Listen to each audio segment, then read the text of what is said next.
Thiruvananthapuram Neyyattinkara Kunnathukal government UP. സ്കൂളിൽ കാലിന് പരിക്കേറ്റ വിദ്യാർത്ഥിനിക്ക് അധികൃതർ യഥാസമയം ചികിത്സ നൽകിയില്ലെന്ന പരാതി.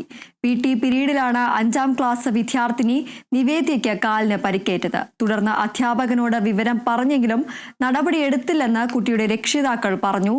നിവേദ്യന് വേദന ഉണ്ടെന്നും പറയുമ്പോഴും പരിശീലനം തുടരാനായിരുന്നു അധ്യാപകൻ ആവശ്യപ്പെട്ടതെന്നും പരാതിയിൽ പറയുന്നു.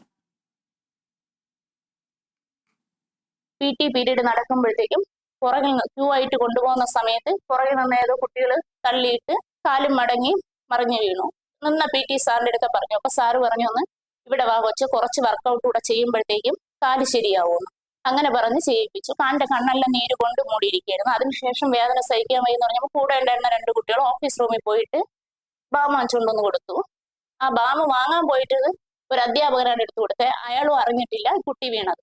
എന്നിട്ട് അവിടെ നിന്ന് സ്കൂളിൽ നിന്ന് വിളിച്ചു പറയുക ഒന്നും ചെയ്തില്ല. സ്കൂൾ ബസ്സിൽ കൊണ്ടുവന്ന് വഴിയിൽ ഇറക്കി വിട്ടിട്ട് പോയി. എന്നിട്ട് ഇന്ന് ഞാൻ സ്കൂളിൽ പോയി. അറിയിക്കാനുള്ള ഉത്തരവാദിത്വം ഇല്ലെന്ന് ചോദിച്ചപ്പോൾ HM പറഞ്ഞ് എന്തെന്ന് വെച്ച് കഴിഞ്ഞാല് അവരാരും അറിഞ്ഞിട്ടില്ല. അപ്പം ബാം വാങ്ങാൻ അവിടെ പോയപ്പോഴും അവരാരും അറിഞ്ഞിട്ടില്ല ഒരു കുട്ടിക്ക് എന്ത് സംഭവിച്ചു എന്നുള്ളത്. PT സാറ് രണ്ടാമത് നിർബന്ധപൂർവ്വം എക്സസൈസ് ചെയ്യിപ്പിച്ചിട്ട് അയാളും ആരടുത്തും പറഞ്ഞിട്ടില്ല. എന്റെ മോൾക്ക് ഇത് സംഭവിച്ചാൽ എനിക്ക് പ്രതീക്ഷയുണ്ട്, പരാതിയുണ്ട്. ഞാൻ മുന്നോട്ട് പോവുകയാണ് ചെയ്യും.